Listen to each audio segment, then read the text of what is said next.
Boa noite, irmãos e irmãos. A graça e a paz de Jesus Cristo, nosso Senhor, seja com você, seja com sua casa. Amém? Esse é um tempo muito santo, um tempo onde a soberania do Senhor tem feito coisas maravilhosas no nosso meio, que é mais um passo que nós estamos dando, dessa união da congregação da primeira IPI, reunida no bairro da Gávea, no Santa Felicidade, com a sexta IPI. E para nós, como congregação, esse é um momento muito rico, é uma bênção. Esse é o segundo culto de integração das duas igrejas, de forma que eu quero louvar e agradecer a vida de todo que está aqui hoje, com essa chuvinha, com esse frio. Obrigado por sua presença, é muito bom te ter aqui para a gente louvar juntos, duas igrejas sendo uma com a graça de Deus. Amém? Eu queria convidar você a abrir no Evangelho segundo Mateus, no capítulo 10. O Evangelho de Jesus segundo Mateus, no capítulo 10, nós vamos ler do verso 5 até o verso 23. Você também pode acompanhar no telão. Diz assim: Jesus enviou os 12 com as seguintes instruções: não vão aos gentios nem aos samaritanos, antes vão as ovelhas perdidas do povo de Israel. Vão e anunciem que o reino dos céus está próximo. Curem os doentes, ressuscitem os mortos, purifiquem os leprosos e expulsem os demônios. Deem de graça, pois também de graça vocês receberam. Não levem no cinto moedas de ouro, prata ou mesmo de cobre. Não levem bolsa de viagem, nem outra muda de roupa, nem sandálias, nem cajado. Quem trabalha merece seu sustento. Sempre que entrarem em uma casa, em uma cidade ou um povoado, procure uma pessoa digna e fiquem em sua casa até partirem. Quando entrarem na casa, saúdem com a paz. Se o lar se revelar digno, que essa paz, que a sua paz, permaneça nela, senão retirem a bênção. Se alguma casa ou cidade se recusar a recebê-los ou ouvir a sua mensagem, sacuda a poeira dos pés ao sair. Eu lhes digo a verdade: no dia do juízo, as cidades perversas de Sodoma e Gomorra serão tratadas com menos rigor que essa cidade. Ouçam, eu os envio como ovelhas no meio de lobos. Portanto, sejam espertos como serpentes e simples como pombas. Tenham cuidado, pois vocês serão entregues aos tribunais e chicoteados nas sinagogas. Por minha causa serão julgados diante de governantes e reis. Mas essa será a oportunidade de falar ao meu respeito a eles e aos gentios. Quando forem presos, não se preocupem com o modo como responderão, nem com o que será dito. Naquele momento, as palavras certas lhes serão concedidas, pois não serão vocês que falarão, mas o Espírito de seu Pai falará por meio de vocês. O irmão trairá seu irmão e o entregará à morte. Assim também o pai seu próprio filho. Os filhos se rebelarão contra os pais e os matarão. Todos os odiarão por minha causa, mas quem perseverar até o fim, quando forem perseguidos numa cidade, fujam para outra. Os filhos se rebelarão contra os pais e matarão. Todos os odiarão por minha causa, mas quem perseverar até o fim será salvo. Quando forem perseguidos numa cidade, fujam para outra. Eu lhes digo a verdade: o Filho do Homem voltará antes que tenham percorrido todas as cidades de Israel. Até aqui. Feche seus olhos. Pai Santo, obrigado pela tua palavra. Obrigado porque até aqui o Senhor tem nos conduzido, tem cuidado do teu povo. O Senhor é um Deus bom, um Deus que tem falado com a gente, tem transformado o nosso jeito de ser. Agora fala com a tua igreja, fala comigo, transforma as nossas vidas por amor de teu nome, no nome de Jesus. Amém. Amém. Os japoneses têm um conto chamado Conto do monge e do escorpião. E no conto do monge e do escorpião, diz que o monge estava caminhando rumo ao monastério e ele deu uma olhada numa fonte d'água e viu um escorpião se afogando, se debatendo. E ele não tinha nenhuma ferramenta ali próxima a ele, ele usou suas próprias mãos para tirar o escorpião da água, para salvar o escorpião de ser afogado. E adivinha? Ele foi picado pelo escorpião, e naquele reflexo da dor, deixou o escorpião cair novamente na fonte d'água. Então ele repete o movimento de salvar o escorpião, e mais uma vez é ferroado, até que ao tentar repetir por uma terceira vez, alguém passava. E alguém passando viu essa cena toda que se repetia, disse ao monge: você não está vendo que toda vez que você tentar tirar o escorpião da água, ele vai te ferroar? E a resposta dele para o transeunte foi: sim, a natureza do escorpião é de ferroar, mas a minha natureza é de salvar. E eu trouxe esse conto japonês para falar de naturezas diversas, mas em especial da natureza da igreja. Porque esse é um momento muito importante na vida de duas igrejas locais, a Congregação Santa Felicidade e a Sexta IPI de Maringá e IPI Novo Horizonte. E existem duas formas de olhar para essas naturezas diversas, dessas duas naturezas. Existe uma forma onde eu recuso a natureza do outro e eu digo: olha, estava bom do jeito que estava. São 25 anos de história na congregação que agora vai mudar. São outros décadas de anos de história da IPI Novo Horizonte que agora está recebendo um público diferente e eventualmente pode haver algum tipo de mudança, como aparentemente no louvor aqui teve alguma coisa ou outra diferente. Então nós temos um primeiro jeito de olhar para a natureza, com esse jeito de pensar em recusar a natureza do outro. Mas é em casa, no casamento, que a gente descobre um segundo e melhor jeito de olhar para a natureza do outro. Porque o casamento é isso, é a união de duas naturezas diferentes. A minha esposa, Rosimari, sortuda, ela tem a natureza dela, da família dela, ela tem uma cultura da família dela, e eu venho de uma cultura diferente, de uma outra família, com um jeito diferente de viver a vida. E a gente poderia dizer: olha, o seu jeito não é bom, eu não quero. E ela fazer o mesmo comigo: o seu jeito eu não quero.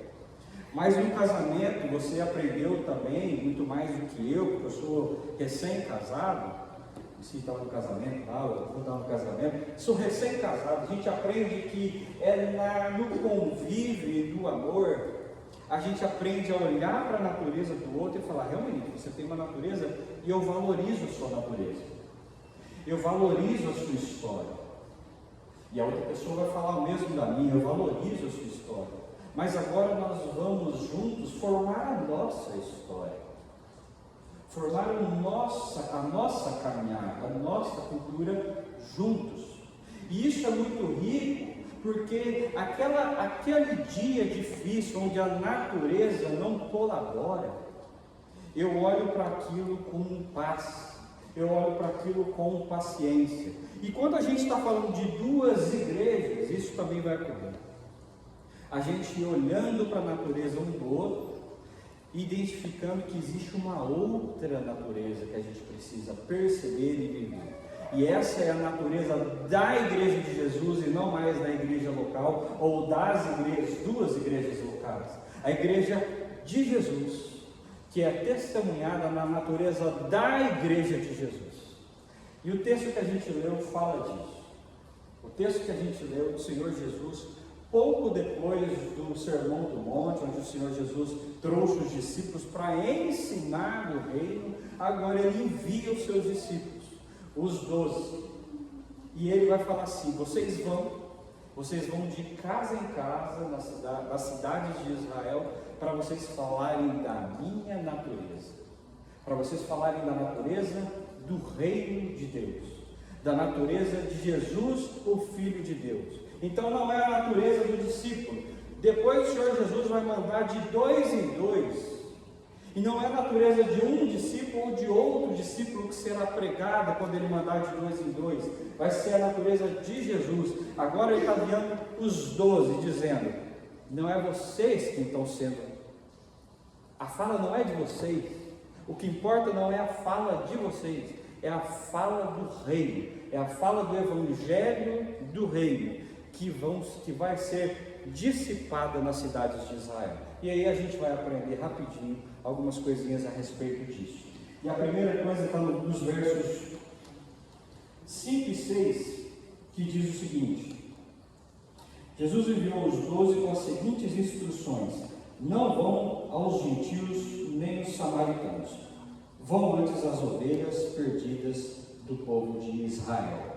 E a primeira lição, a primeira coisa que a gente aprende com essa mensagem é: comece onde você está.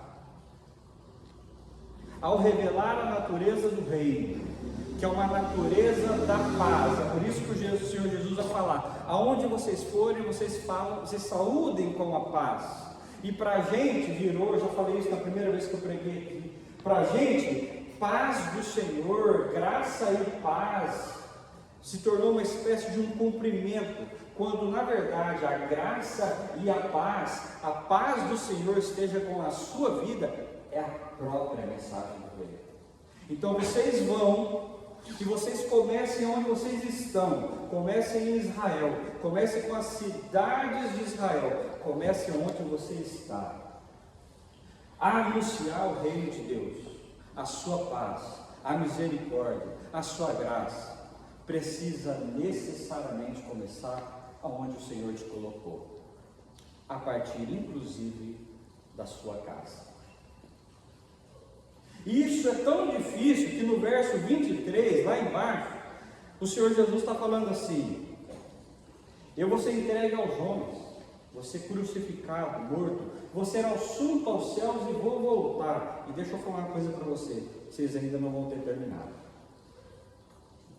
O movimento de pacificação, que é a mensagem do Evangelho de Jesus de Nazaré, iniciando onde eu estou, onde o Senhor me colocou, dentro da minha casa, dentro da minha família, dentro da minha empresa, dentro dos locais onde o Senhor confiou a mim, o anúncio do reino, ele é tão difícil que o Senhor Jesus vai falar assim: eu vou voltar e você ainda não vai ter terminado. Tamanha a dificuldade da coisa.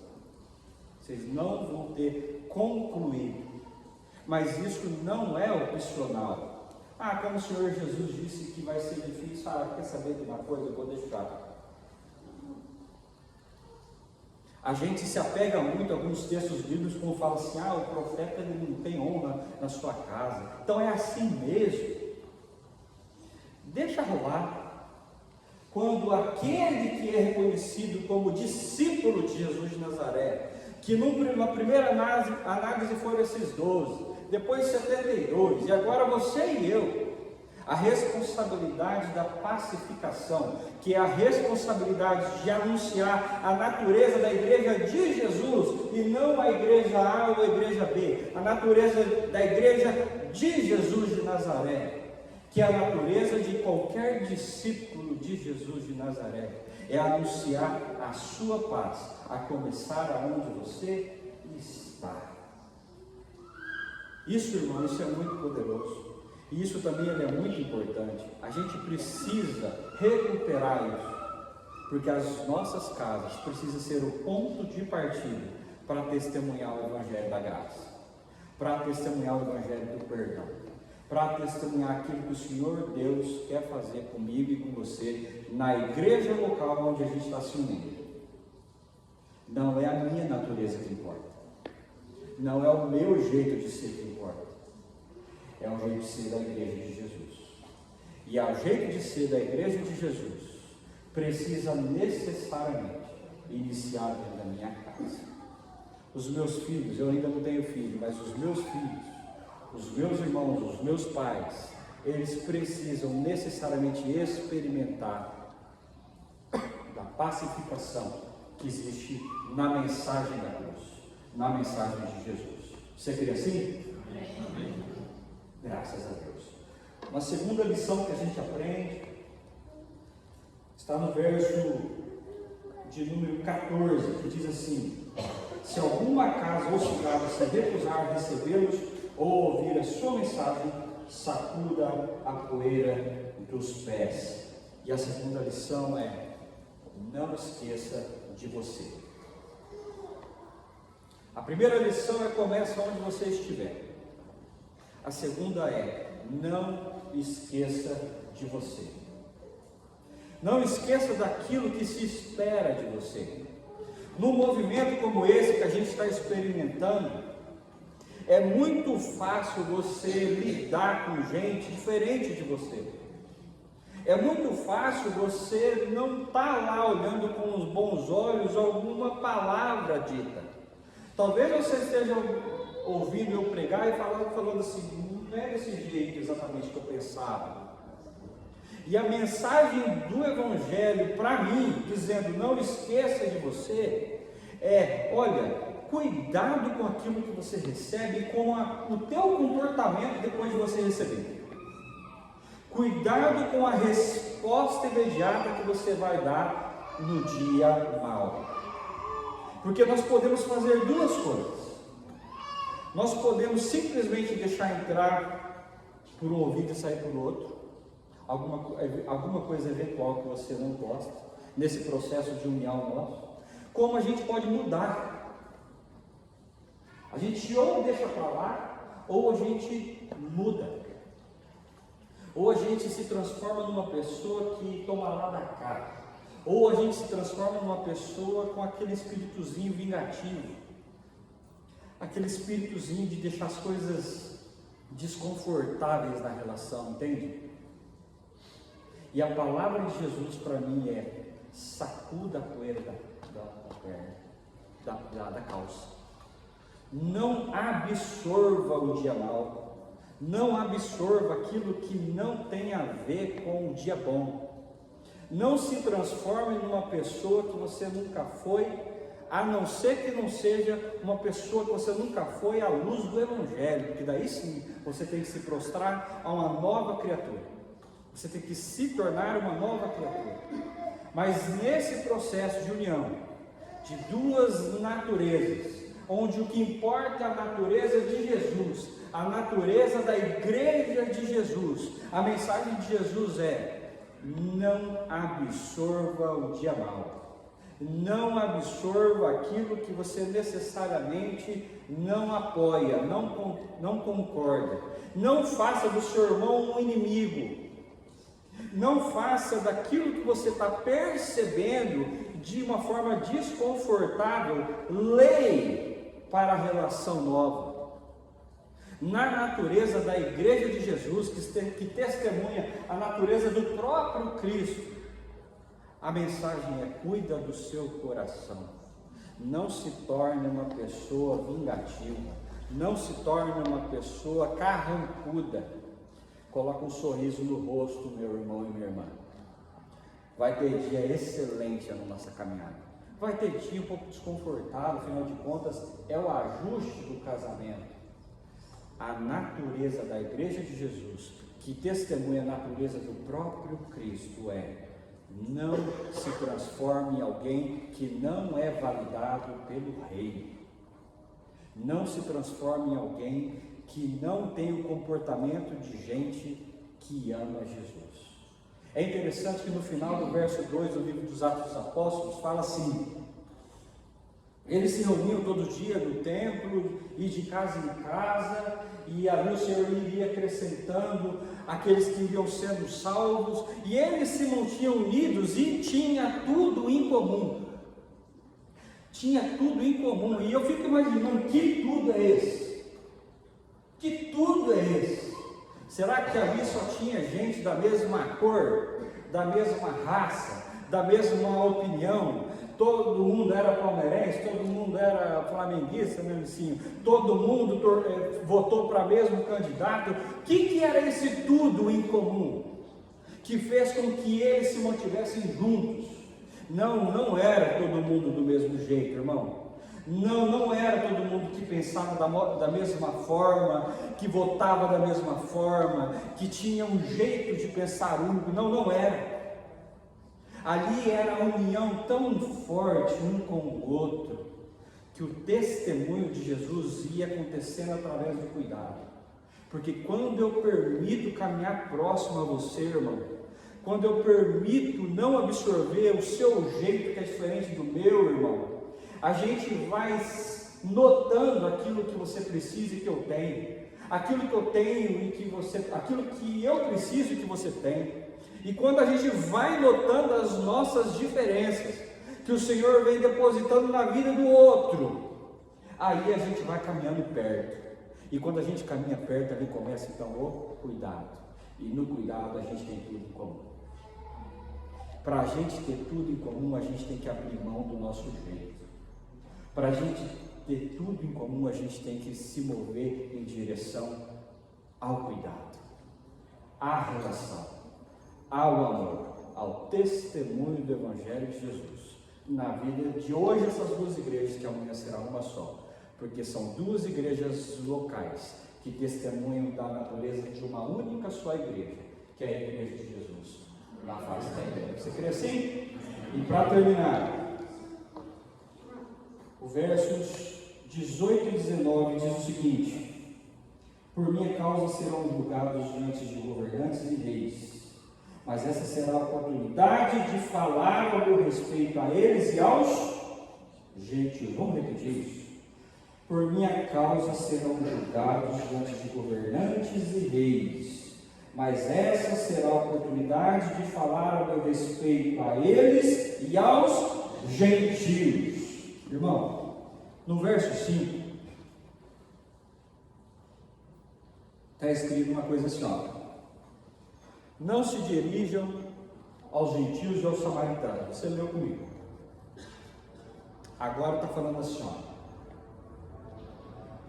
para testemunhar o Evangelho, você vai testemunhar o Evangelho lá fora,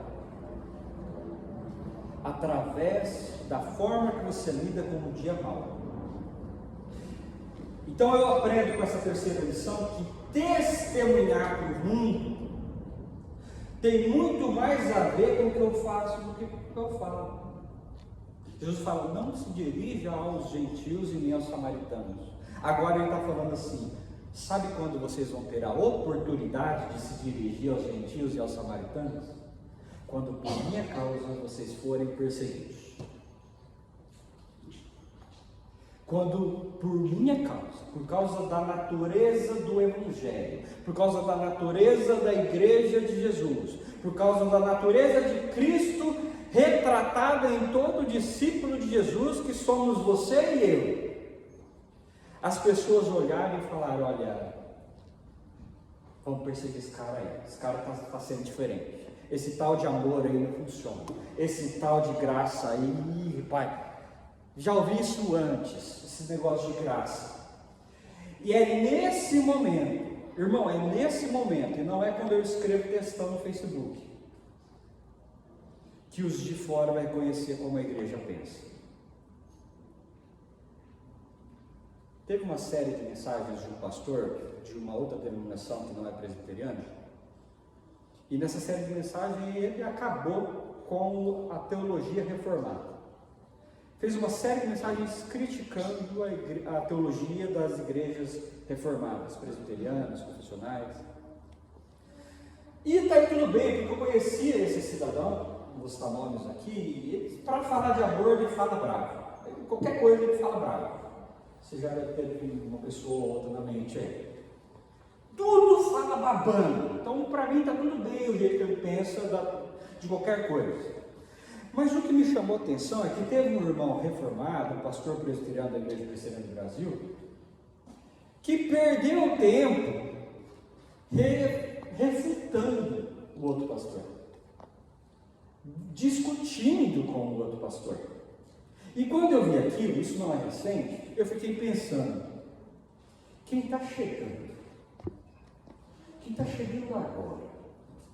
Quem ainda não sabe o que é teologia, irmão?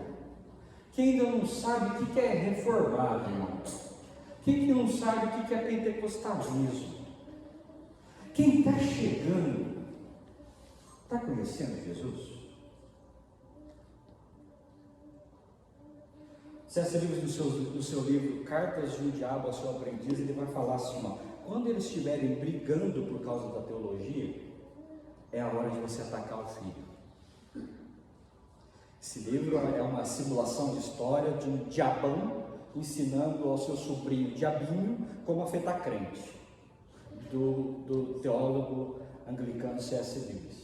E ele fala assim, esse diabão fala para o diabinho assim, quando eles estiverem discutindo por causa de teologia, por causa de jeito pessoal, por causa de natureza pessoal, é a brecha para você atacar os filhos, é a brecha para você atacar a família. Eles não vão estar nem aí para a família, eles só querem ganhar uma discussão. Irmão, no dia mau, é onde as pessoas lá de fora vão perceber o que você é diante de Deus e qual é a sua natureza, a natureza que você reflete, se ela é sua, se ela é humana, se ela é natural, ou se é uma natureza de graça, natureza do reino, natureza onde Jesus de Nazaré é revelado através de você. Irmão, no nome de Jesus, no nome de Jesus, o que a gente precisa é revelar Jesus. O que a gente precisa é largar a mão de opinião forte. Ele tem opinião forte, ele é desse jeito, ele não vai mudar. Irmão, no nome de Jesus, o que a gente precisa é revelar Jesus. É a revelação de Jesus a quem salva.